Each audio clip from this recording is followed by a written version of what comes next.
Welcome to Clothing Culture. I'm Emily Lane. I'm Bret Schnitker. We speak with experts where we explore the global dynamics that shape trends in the fashion industry. Brought to you by Stars Design Group, a global production and design house with over 30 years of industry experience.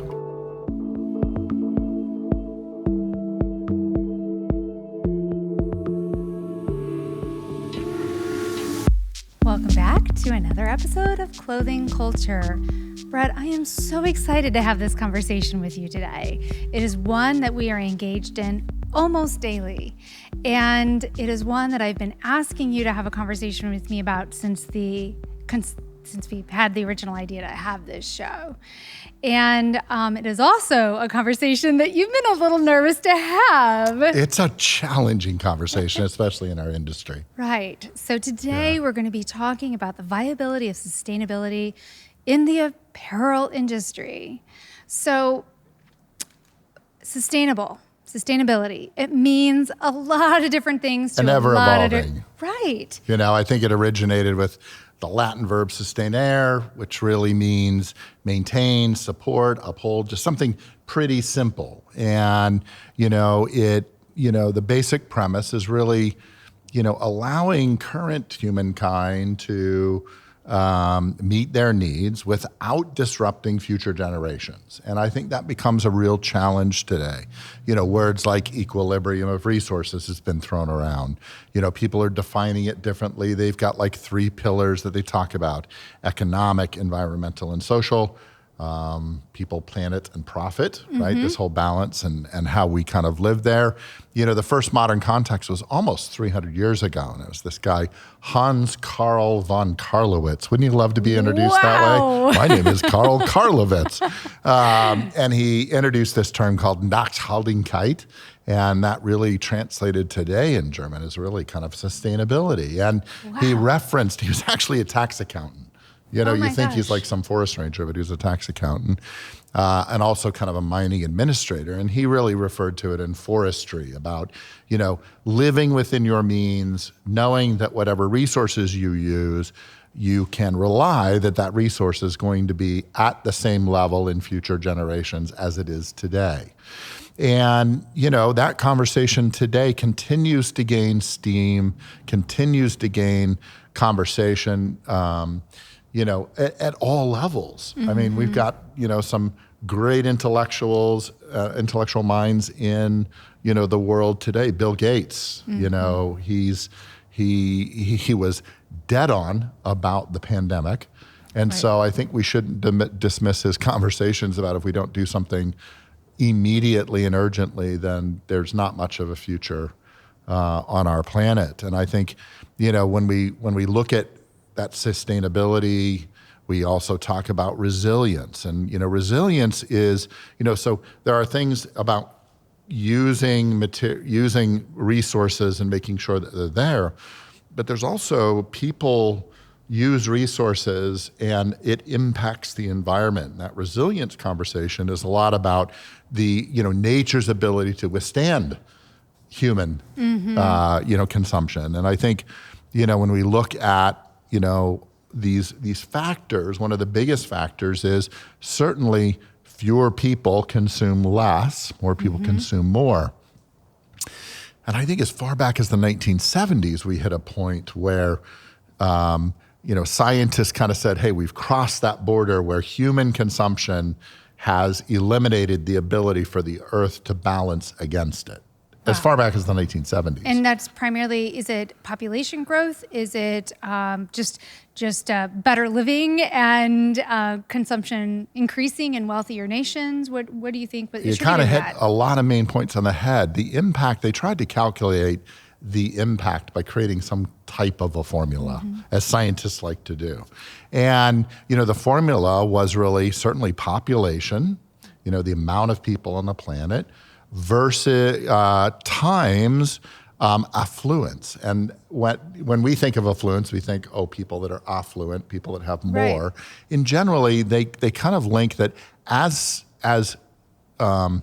communities, countries, civilizations get wealthier or more stable, they consume more. So it's directly related to consumable. Right. And then it's also times technology. So technology can play a handle in reducing our footprint or increasing our footprint, increasing our ability to consume more. And so they calculate all those things trying to determine the impact. And I think one of the biggest factors that we look at is that, I think in the 1970s, we might have had about 3 billion people, maybe a little over 3 billion on the planet. And today there's over 7.7 billion people. Wow. And so we continue at a pretty escalated rate. I think it's doubled in my time. Yeah, it's doubled probably during we've had a lot of new people showing up during this podcast. It's pretty wild. I think when we look at death versus birth rate, people die, we're all going to be there, and then new people come into the world. And I think on a daily basis, it's over 114,000 people show up on this earth versus people that die every day. And so those things have a pretty profound impact on our resource need for the planet. And because of consumption. Right? Absolutely. Right. And I think, when we look through all of these different, attributes, there's these basic building blocks of life that, we float in this area in space that outside we can't really survive today. I know there's comments about moving to Mars and finding new habitable planets, but we can't do that. So this earth we live on is our life preserver. Sure. And to maintain that life preserver, there's these key biochemical elements that are required to maintain this homeostasis for us to survive. And they're things like that we would understand: oxygen, nitrogen, water, carbon, the building blocks of life, and phosphorus. And, a majority of those things are running negative. And when we look at our oceans and we look at our water supplies, pollution is impacting those. Plastic particulates are impacting those. And so when we think about this whole conversation, I don't think anyone argues the fact that we've got to take a different tact or there's not going to be a future for our future generations. I think there are some that probably turn a blind eye. And then we have to sit down and apply it to our business and apparel. Right. And, I think today, when we look at that conversation, it's a challenging one from the numbers. Yeah, if you look at the apparel industry, in 2019, 111 million metric tons of fiber were produced to meet consumer demand. That equates to 244 billion pounds. With a B. Yeah. Which, if you break that down by population, it's 34 pounds per person. So every year that we produce, yeah. So, and absolutely growing, right? Yeah. So, knowing that certainly taxes the resources that we have, aside from making conscious efforts to maybe consume less or maybe live in a little more minimalistic way, there's got to be things that we can be doing in the apparel industry to help chip away at this. I mean, even if it's just one little thing that can be done that maybe takes my pound usage from 34 pounds to 33 pounds, imagine that multiplied out by 7.7 billion people. That's impact.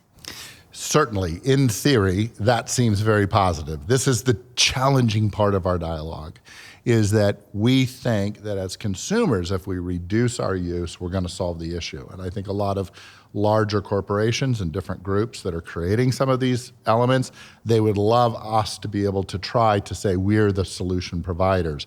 I don't think that's really the solution. I think that, when we look at our industry, there are certain materials that we use that are more sustainable, certainly biodegradable, and there are some that are less, if not at all. And one of our biggest challenges that we deal with in our industry is the change over the last number of years from a natural fiber kind of based community. At one point, I remember when I started, in this business years ago, that when we talked about better goods, we dialogued about really good cotton, great woolen products, cashmere, mohair, natural fibers, silk. Was that luxury. global? Was that a global demand? It was. Yeah. And I think that, people kind of live within those different, geographic centers. They had different shifts. If you were in a hot, arid climate, linen was more important. It was cooling.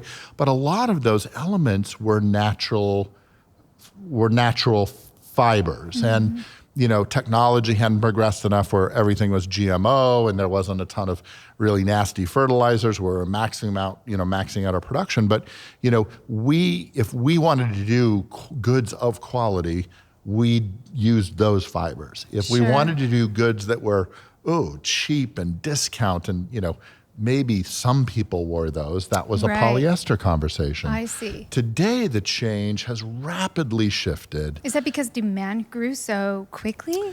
Listen, you're a king of market or queen of marketing. And so I think, as our civilization has evolved, so has polyester and its technical abilities. And I think people in marketing have really pushed that, hey, you've got a garment that you can wash over and over again. It doesn't shrink. It doesn't wrinkle. It's performance, wicking capabilities. It becomes sexy. It becomes performance. It becomes easy and utilitarian. Today, of that 111 million metric tons of fiber we produce every year, 52% of that production is in polyester. Oh my gosh. And so we kind of look at that, that number and we think, well, okay, yeah, what's the problem? Polyester by nature is plastic. Right. A lot of people don't go all the way down that road. And we've had all these conversations, we hear it on the news, we see it on special programs that our oceans are filled with plastic. We've got all these issues and we've got to address that. And I think when we start to dialogue and recognize that the biggest culprit in our industry are these performance, mainly polyester, nylon has, some challenges certainly also, and that 52% of the fibers produced annually and growing are in that category. And a typical polyester fiber takes thousands of years to break down. I don't think people really go there, right? We talk about a nuclear event. Nuclear event happens, 25-year half-life. Oh my God, yeah, right. And surround yourself with cockroaches. That's the only that lives. But, we're shocked by that amount of time that a radioactive event impacts our environment, right? We talk about underground bunkers and everything. Well, we're producing polyesters at a rate that are enormous with thousands of years before they break down. And I think that, as I travel the world, I see plastic bottles littering landscapes. There are places in Africa that it can rain and the water doesn't soak into the ground. It just sits there on the top. And so, a lot, and there are 10 major polyester producers for the world, major ones that really do the majority of the production. And I think, it's incumbent on us as a group to actually push the responsibility back because, economics plays a role in all of this. And so, when we take a look and we say, well, oh my God, there's recycled poly. Why don't we all just start jumping on recycled poly? Or why don't we, I've heard some conversation about biodegradable poly. The numbers and the statistics that follow those two numbers are pretty staggering. Only 14% of the over 50 million metric tons of polyester that are produced are recyclable. Okay. Now that doesn't mean biodegradable.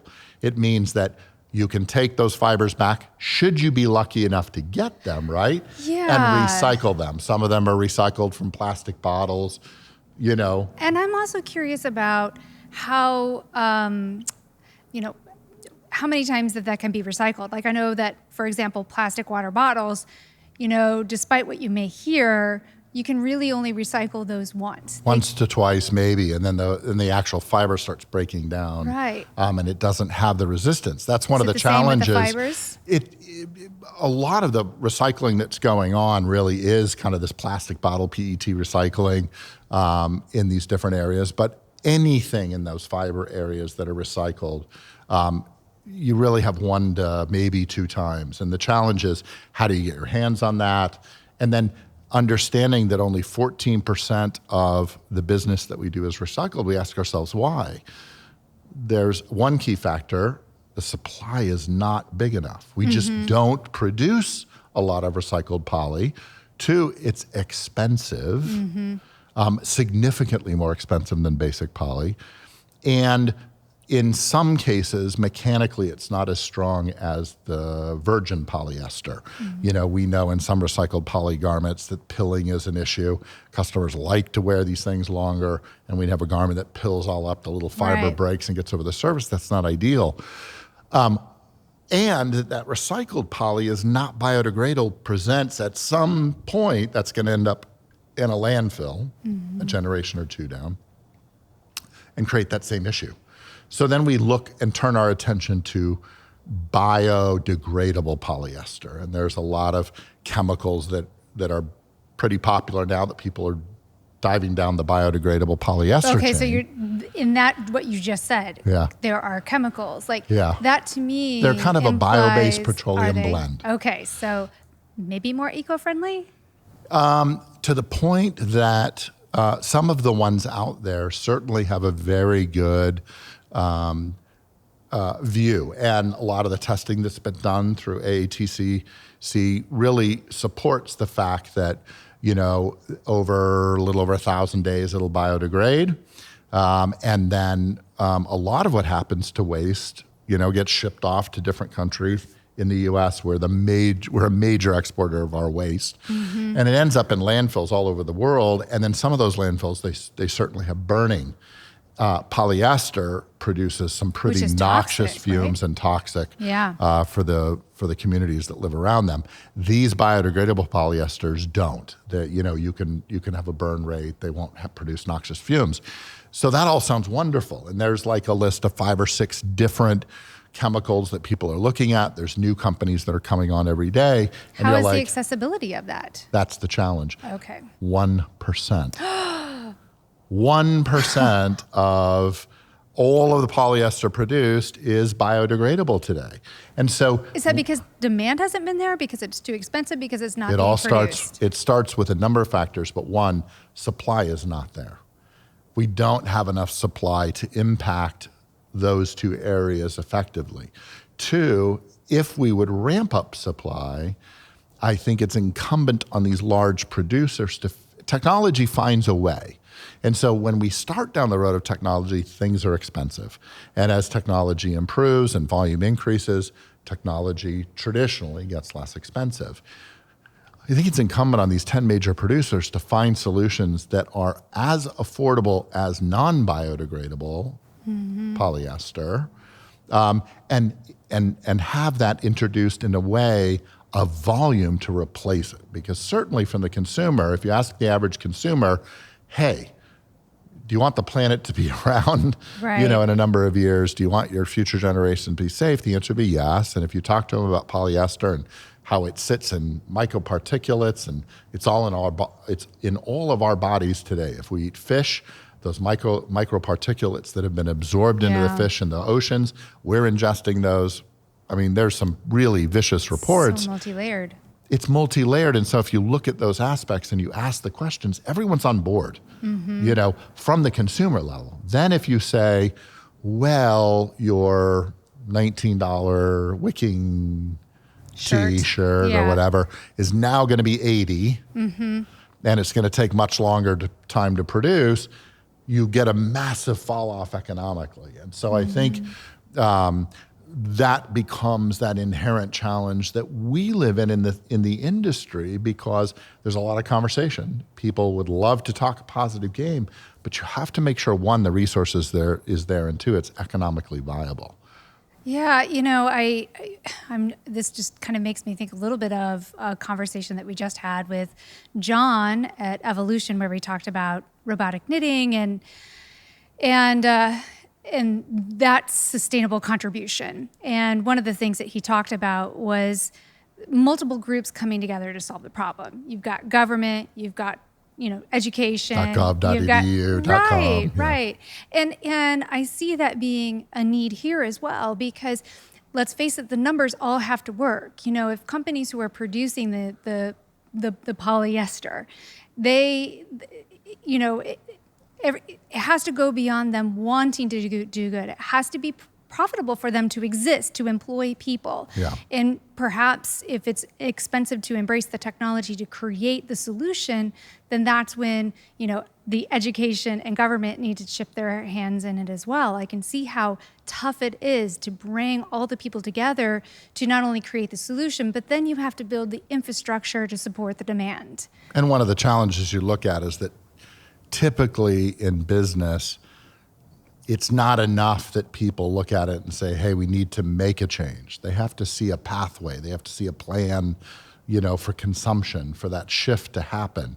And so I think that the best solution really is, there's a lot of dollars in a lot of these companies, and some of them are investing. I'm not broad basing or broad brushing. All of these companies are trying to create some recycled or biodegradable polyesters. But I think the time is urgent for them to actually step their game up and really have a solution, because pulling it from the consumer basis or pushing the idea from the consumer basis is not going to have the traction that we need clearly at the speed we need. Right. It's got to be built in terms of the availability and both the availability in terms of the metric tonnage, but also the availability economically to be able to drive that down the chain, because people aren't going to change rapidly their thinking. There are some positive things happening in our direction, and we talked about it in the last podcast, fast fashion kind of going to slow intentional fashion. Those will have percentage impacts in the challenge we're dealing with, but they certainly won't have wholesale changes. It's got to occur at the manufacturing base. I'm curious about, the fashion industry is so exposed on this issue. Like people see the fashion industry being a major contributor to the problem. Sure. And yet it seems pretty clear that there's only so much that can really viably be done. But there's got to be, even if it's just checking off this box or that box, to make if there's one thing we can do in the whole process of making one garment, I've got to believe that there's benefit.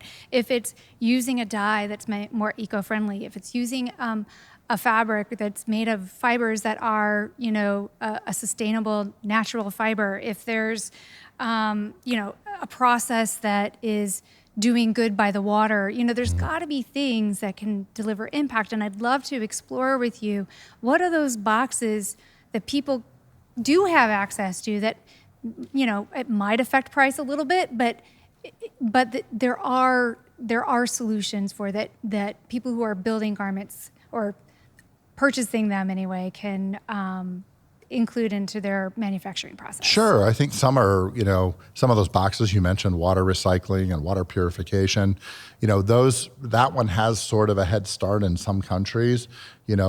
Water is a basic building block of life. And if we pollute our water systems, we're screwed. And so I think a lot of government and populations have had a large pushback about the pollution that's occurring in our waterways due to some of these deals. And the apparel industry in some countries has really made some large strides in that respect. Those strides have been recent. That's the downside, right? They're recent. So they're not readily available either. They're not then, wholesale. Right? But there's, China's recognizing the catastrophic, ecological conditions that have been created in a country that has built its entire base on massive industrialization. And so, they last year before last, closed thousands of dyeing plants that didn't meet water reclamation standards. So there are things that are happening, and there are areas that provide hope and opportunity that exist. I think, one of the decisions that we can make is that, if we're not going to solve the polyester decision as a community of fashion, we can make steps that are less impactful to, our environment. And it could be a return to natural fibers as one dialogue. And so, in natural fibers, sustainability groups break out natural fibers in 2 to 3 main components. Preferred cotton, preferred wool, preferred bio-based materials. What does that mean? What that means is that the crop itself is produced, they would prefer non-GMO, genetically modified. They would prefer that there aren't pesticides and that the crop itself is being planted in such a way it's not depleting the natural resources of the land that it's being planted on. Okay. So that creates, and that's certainly as a crop. Wool is an animal fiber, so they have similar, settings for that. Sheep and wool and things like that. Are they creating a sustainable position where sheep aren't depleting the resources and all of that? So that's ideal. That's not, again, a very massive percentage Right. of the different components. When we look at cotton has decreased to about 26% of that tonnage we talk about today. And there's a real rise in cotton prices at this current time. Yeah, right? Cotton fluctuates. I think there's really not a ton of reasons why that's happening, but cotton will go up and go down. And I think, when I sit around the table a lot of times and I look around, a lot of us are still wearing cotton and feeling really comfortable. It's a fantastic fiber. And so as a purist, preferred cotton and organic cotton, that's the way to go. You circle, you check the box, and you move on. The challenge when you look at that again is that 25% of the 50 million metric tons that we use in cotton, I'm averaging or rounding it off, is organic or that preferred. So it's not a big percentage again. It's only a quarter of that cotton that's being produced annually. So looking at that, that is a more precious commodity. So having realistic expectations about the fact that, look, there's just not as much of it available, it's going to cost more. It's going to cost more, but also if we make decisions to maybe use more cotton than we are poly, cotton will break down, become biodegradable, won't have such an impact on the environment as plastic will. You look at polyester and you go, thousands of years to biodegrade. That's a pretty clear statement. Right. When you look at cotton, 100 days or whatever, depending on the landfilling conditions, it's a natural fiber. It's going to biodegrade relatively well. So we can make choices within natural fibers, make some decisions where we're using a lot more of these natural fibers, preferably organic or preferred, but there's limitations there in terms of availability. But shifting to materials that we as human beings have used and naturally biodegrade and are naturally from the earth are things that we can do until some of these other things catch up. I think blindly running down the road on some of these fabrics that are, the staggering number that we have in polyester becomes more staggering when you really look at it in the next 5 years or whatever. It'll be 30% higher, in the next 5 years, and who knows what it'll be in the next 10 or whatever, as these populations, these massive, large populations become more and more consumer driven. Right. Some of the other impact is a commitment to better, I believe, and I am seeing it, it's ever so slight, but I am seeing a shift in America to more of a European philosophy where we want better quality. We don't need to be in the disposable clothing mentality and the fad fashion. We kind of want, something that will last longer. Therefore, the quality is better. And it's kind of that conversation we talked about, Haas, going from fast to slower fashion, slowing down our consumption a little bit, using more natural and more, dynamic fibers and keeping them longer will probably buoy some of the economic challenges that we have with the slowdown of the fast fashion economy, and help the climate and the economy, the ecological situations long term. We often have questions with brands, retailers who are wanting to make sure that they're working with a factory that's sustainable or certified. Yeah. What are the certifications that are out there, and what are they actually certifying? Yeah. Well, sometimes this gets mixed certainly into the people, planets, and profit conversation. Sustainability, factories have two main certifications. One, social compliance. So are we treating our people ethically? And it's sort of along a scale. Are we meeting all the rules and regulations of the country? Sometimes a little elevated. There's certifications like WRAP, certification, which really, it's a pretty exhausting certification. They look at a factory, they make sure that they're treating their workers right over a long period of time, and they go back and double check that. European version, that's BSCI. There's other things called Better Work. And then there's an elevated level of that certain factories are moving to called fair trade compliance. And that's, are they being paid a living wage in addition to all these social benefits? So that's one certification. The other certification, there are actually factories going for sustainable certifications. And that's a big, tall task in a lot of these factories. We, in our industry, for the most part, with the exception of really high-end brands, we're going to a lot of third world countries and developing nations and newly industrialized nations to produce our garments. And so for that factory to make a commitment to be sustainable, electricity is a massive expense in some of these countries. So they'll look through and analyze their entire factory top to bottom and find more efficient ways, utilizing less power, less use of resource, recyclable elements, and all of those combined help a factory to be certified in sustainability. Well, I can see how challenging and complicated this conversation is. I feel like there's still so much to dive in and talk about, and maybe we should pick this up in a part 2 conversation sometime down the road. Are there other factors that you think, before we leave today, that you can share that might give people a sense of hope, or something they should be looking to or advocating for or embracing in their apparel designs that can help just do their part? Yeah, I think it's the mind shift. I mean, you really look, I know that some of the conversations I have can be a little bit of a downer because everyone wants to believe there's a solution. Today, we're not at the point that solution's scalable across the demand. Yeah, it's not fully holistic from, farm to fiber to fashion. No, right? and the availability just is not there. But I think that if we can all start mentally to prepare ourselves and have conversations with those supply bases that are going on, continue the pressure. As more and more conversations occur, as more and more conditions change in the world today, I think these larger producers have no choice but to evolve their manufacturing base to meet some of these real world challenges. And I think, from an assortment-based planning, using natural fibers, having conversations about which fibers are more impactful and less impactful, being transparent to the end consumer about why we're making decisions on different fibers, why some of those things are more expensive. Education is so key. Yeah, I think storytelling, we talk about that in marketing today, that we've moved to this economy that people want to hear more about.